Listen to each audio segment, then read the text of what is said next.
All right, so are you ready to dive in? Because today we're tackling a big one. Definitely. It's Kevin Kelly's 1,000 True Fans. Have you heard of Oh, this? yeah, it's been making the rounds for Yeah, sure. for years, right? And like, is it just me or does it feel like one of those things everyone talks about, but nobody actually knows if it really works? Yeah, no, for sure. Yeah. I've heard people say it's been life-changing, but then others are like, it's too simplistic. Totally. Yeah. So we're going deep on this one. We dug up his original essay, plus there's that interview he did with Tim Ferriss. Oh, yeah, I saw that one. Yeah, so we're covering it all to see if this whole 1,000 True Fans thing is actually legit or just hype. Well, what's interesting is even back when Kelly first wrote about this in 2008, he was kind of struggling to find people who were actually making it work. Really? Yeah, he was saying it was more of a prediction, a possibility, rather than something he'd seen pan out in the real world. I mean, think about it, 2008. That feels like a lifetime ago in internet years. Right, like back then, e-commerce was barely a thing. Facebook was all about poking your friends. It's true. Like, to even think about cutting out the middleman and selling directly to your audience, that was like a radical idea. Totally. And social media as a tool for creators. Forget about it. Crowdfunding wasn't really on the scene either. So many of the tools we take for granted now just weren't there yet. It makes you wonder if Kelly was almost like a time traveler, dropping this knowledge bomb before the world was ready. Maybe. Or maybe he predicted the future. Because look at us now. Right. I mean, you've got people like insert example of a contemporary creator successfully using the 1,000 True Fans model. Be specific. A potter selling directly through their website, a musician with a thriving Patreon community, etc. It's like they're living proof that this whole thing can actually work. Totally. And in a way, it feels like it's even more possible now than it was back then. Because the tools have caught up, the playing field is leveled in a way it never was before. Exactly. It's not just about big corporations calling the shots anymore. Okay, so we keep saying 1,000 true fans, but what does that actually mean? Like, what makes a true fan different from just a regular follower? That's the million-dollar question, right? And Kelly's pretty clear. It's not just about casual likes or follows. It's next level. Totally. He's talking about deep dedication. The kind of people who would drive across several states to see their favorite band.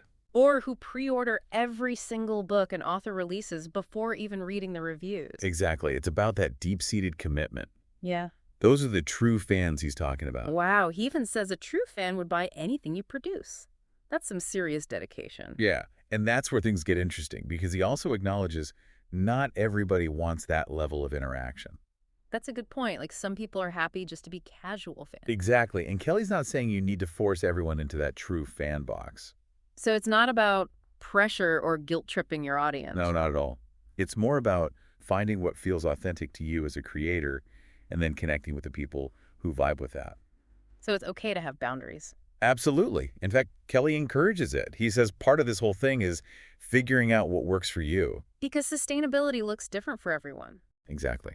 And that's where the whole 1,000 true fans thing gets really interesting. It's about finding that balance, right, between nurturing those close connections, but also not feeling like you have to be best friends with everyone who follows you online. Right. It's about quality over quantity, for sure. And that's where I think Kelly's whole, like, the math of it all comes in. Oh, yeah.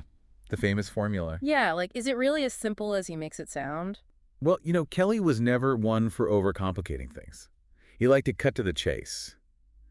And the basic idea is actually pretty straightforward. Okay, so walk us through it.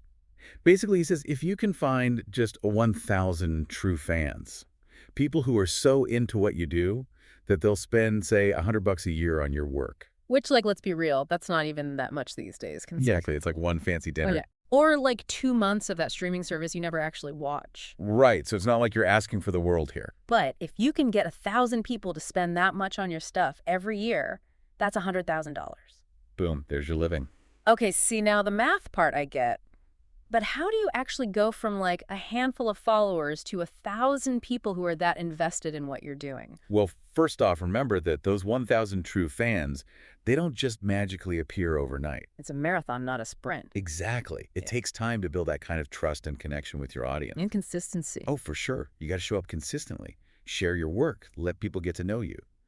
But it's also important to remember that the internet gives us so many different ways to connect with people now. Way more than back in 2008 when Kelly first wrote about this. Totally. I mean, think about all the different ways you can support creators these days. Mm-hmm. It's not just about buying a physical product anymore. It's memberships, subscriptions, online courses, digital downloads. Exactly. And all of these offer different ways for creators to build those deeper relationships with their fans. Because you're not just selling a thing anymore, you're selling an experience, a connection. Exactly.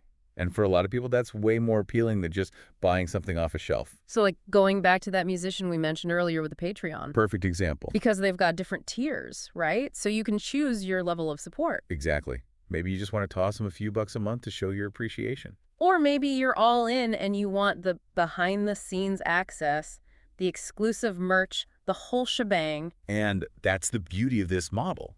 It allows creators to cater to different levels of fandom. So you're not just stuck with this one-size-fits-all approach. Exactly. You can create something for everyone while still making sure those true fans, those diehards, feel seen and appreciated. And that their support is directly contributing to your ability to keep creating. Which is huge because it means you're not beholden to some big corporation or gatekeeper. Not relying on algorithms or hoping for that viral moment. You're building something sustainable, something that you own and control. And something that allows you to connect with your audience on your own terms. Exactly. And that brings us to one of the most important aspects of this whole 1,000 True Fans thing. The long tail. Ah, yes, the long tail music to a creator's ears. Okay, so for anyone who's not familiar with this concept, break it down for us. What is the long tail and why is it so crucial to this whole conversation? Okay, so imagine for a second. You're back in the pre-internet days. Oh gosh, dial-up modems, a simpler time. Right. And let's say you have this really niche interest, like you're super into, I don't know, collecting vintage thimbles. Okay, specific, I like it. So in the pre-internet world, your chances of finding someone else who shared that passion, pretty slim, right? Unless there's like a thimble convention in town. Exactly. But then the internet comes along. And suddenly the world feels a whole lot bigger. Exactly. Yeah. Because now you can connect with other thimble enthusiasts from all over the globe. You've got online forums, Facebook groups, Right. dedicated subreddits. Exactly. And that's what the long tail is all about. It's the realization that there are these huge, like almost invisible communities of people out there who are passionate about all sorts of niche things. So it's not just about the mainstream anymore. It's about celebrating the fringes. Exactly. Yeah. And for creators, that's a gold mine. Because you're no longer limited to trying to appeal to the masses. Right. You can focus on those niche communities, Yeah. the people who are already primed to love what you do. Because they share your passion. Exactly. Mm. And big corporations, they're terrible at catering to those niche audiences. Because they're all about mass appeal. Right. They want to sell millions of the same thing to as many people as possible. Which is where independent creators have the advantage. Totally. Because we can get granular. We can focus on the details. We can build those authentic connections that big companies just can't replicate. It's like the internet has created this whole new world of micro markets. Exactly. And it's those micro markets that the 1,000 True Fans model is perfectly suited for. Because you're not trying to be everything to everyone. Right. You're finding your tribe, your people. And building something special together. Exactly. And that sense of community, that shared passion, that's what makes this whole thing so powerful. Okay, so we've talked about the long tail, we've talked about those deep connections, but there's one more piece of this puzzle we haven't touched on yet. Crowdfunding. Crowdfunding. It feels like the ultimate expression of the 1,000 True Fans model in action. Totally. I mean, what's more true fan than backing someone's project before it even exists? Right. You're basically saying, I believe in you and your vision so much, I'm willing to put my money where my mouth is. Exactly. And platforms like Kickstarter and Patreon have made it easier than ever for creators to tap into that support. And it's not just about funding one-off projects anymore either. Right. It's evolved into this whole ecosystem of ongoing support. Memberships, recurring pledges, exclusive content. It's like the difference between going to a concert and having a backstage pass. Totally. You're not just a fan anymore. You're a patron of the arts. Exactly. And that deeper level of engagement, it benefits both the creator and the fan. Because the creator gets that financial stability, the freedom to create without compromise. And the fans, they get something truly special in return. A deeper connection, a sense of belonging. And the knowledge that they're directly supporting something they believe in. Okay, so we've covered a lot of ground here. From the history of the 1,000 True Fans concept to the tools and platforms that make it possible. And we've seen how the internet has created this whole new world of possibilities for creators who are willing to embrace the long tail and build those deep connections with their audience. But let's be real for a second. This whole thing, it's not exactly a walk in the park. is it? You mean building a sustainable creative career? No. It's definitely not always easy, but it's also not impossible. And that's what's so inspiring about the 1,000 True Fans model. Right. It gives you a framework, a roadmap, a way to cut through the noise and focus on what really matters. Connecting with your people, building something real, and creating work that lights you up.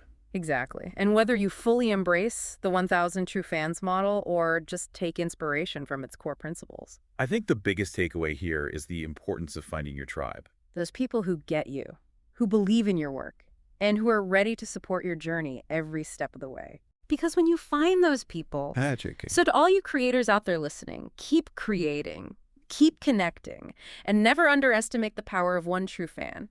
Because that one true fan might just be the start of something incredible.